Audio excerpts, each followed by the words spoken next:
Hello music fans and welcome back to my channel. My name is DarcHelmut and today we are going to recap the first Queen album. For the last couple of weeks we've been going song by song through the catalog, starting with the studio cut, and when we can we've been moving on to a live cut. The album itself, if you had asked me before going through the song by song breakdown, I probably would have given the song about a 7 out of 10. It's a good Queen effort. It's not their best song. It's not their best album, sorry. It's not their worst album. I think it's a great guitar album, as you know, Rolling Stone had rated it in 37th or whatever to their top 100 guitar albums, which is high praise coming from Rolling Stone, because anybody who's been following Rolling Stone for the last 50 years know it has absolutely nothing good to say about the group Queen. So the fact that they would include them in that list is quite impressive. And it just goes to show the work of Brian on this album was really good, and he really was kind of a standout on the album in general. Freddie, of course, is always a standout. Roger and Brian definitely had their shining moments. But moving forward, I think is when John and Roger really started to get a stronger foothold on the Queen sound and really started to add some real value to the band. Especially John. Once John started getting into the songwriting, he's the only one who didn't actually have a song on this album. It really opened up another dimension to the Queen sound and what made them so diverse moving forward.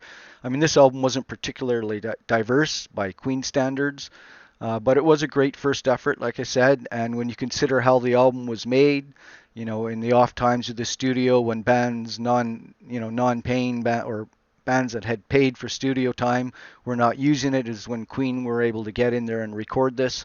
So it was very piecemeal in that regard. You know, you're going to get an hour here, a couple hours there, usually in the middle of the night. So there's not going to be a lot of time to be as creative as they had been on their future albums. The production quality on some of the songs might have suffered a little bit because of that. And then there was the issue of Trident forcing them to re-record a lot of the songs they did in Delaney Leah Studios, a couple of which the band wasn't particularly happy with, and only one of them they were able to fight to keep on the album. All the other ones had to be re-recorded with various successes as we went over song by song. So just a quick breakdown of the scores again. I had to write them down here because I can't remember all these numbers. I gave the album, or sorry, Keep Yourself Alive. We'll start at the beginning of the songs. I gave a 7 out of 10. Good solid effort, decent song, solid song for the Queen catalog. Doing All Right, I gave a 4.5 out of 10. And the reason why, I mean, I really like the song. But it's not really a Queen song per se. It was a Smile song, and I think Smile did an equal job as far as quality of the song goes. So I think I might have docked Doing All Right a little bit because of that.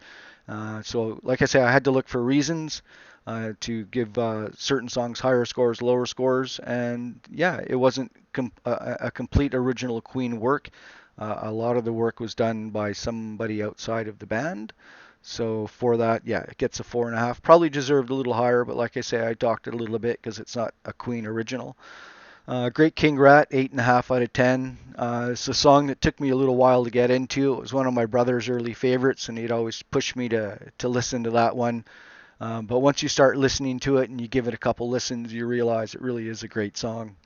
My Fairy King, I gave a 9 out of 10, one of the stronger cuts on the album. Freddie first diving into his land of Rye that he created, and it tells a great story, and we really start to see Freddie as like a real quality songwriter. I mean, him and Brian both, I think, are very, not similar styles per se, but similar quality songwriters. I just think Freddie was more ambiguous with his lyrics and a little more whimsical, a little more to the left to the imagination, whereas Brian was pretty much to the point with most of his songs.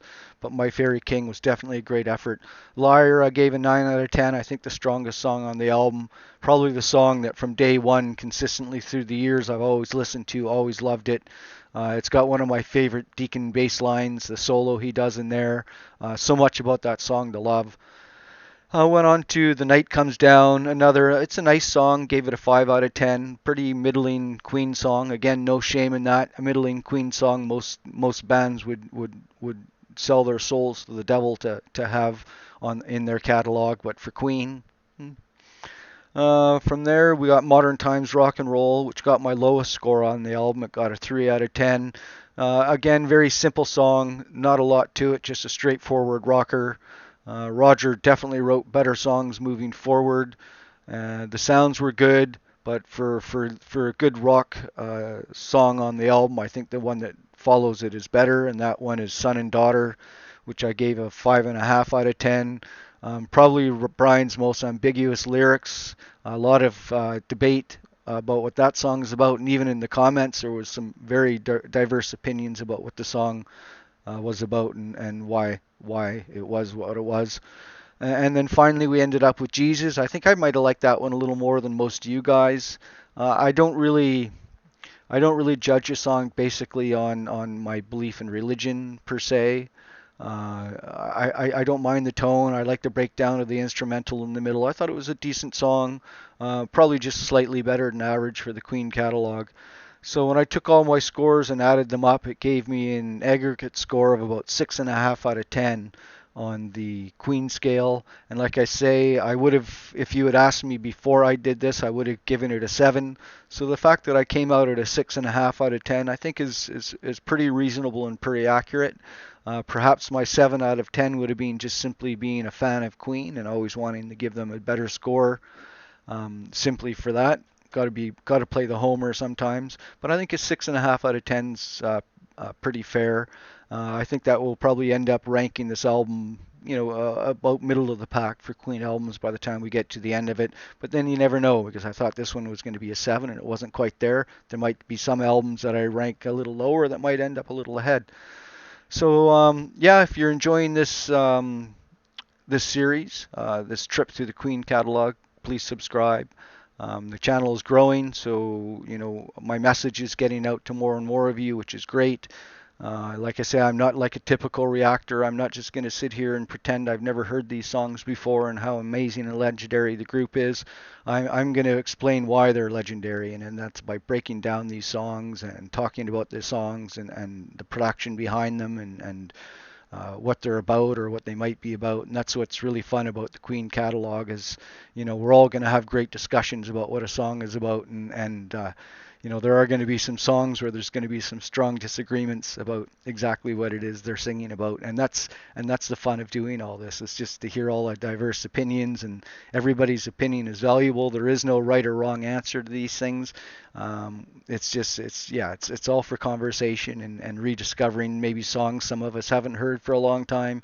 Maybe some of us have never heard them, and maybe some of us are just enjoying them again and again and again, like we always have through the years. So that's it for this one. We're on to the Queen 2 album after this one, which is my personal favorite. I think it's, a lot of longtime Queen fans think quite fondly about the Queen 2 album, even if it isn't your favorite per se. I think I haven't come across a Queen fan yet that didn't, put high value on that album, but we'll dig into that one a little more on a future date. So that's it. I'm full of birthday cake and ready for a nap. So we're going to wrap this one up. Until next time, have yourselves a good evening, a good day, or a good morning, wherever you are in the world. And I look forward to seeing you all soon.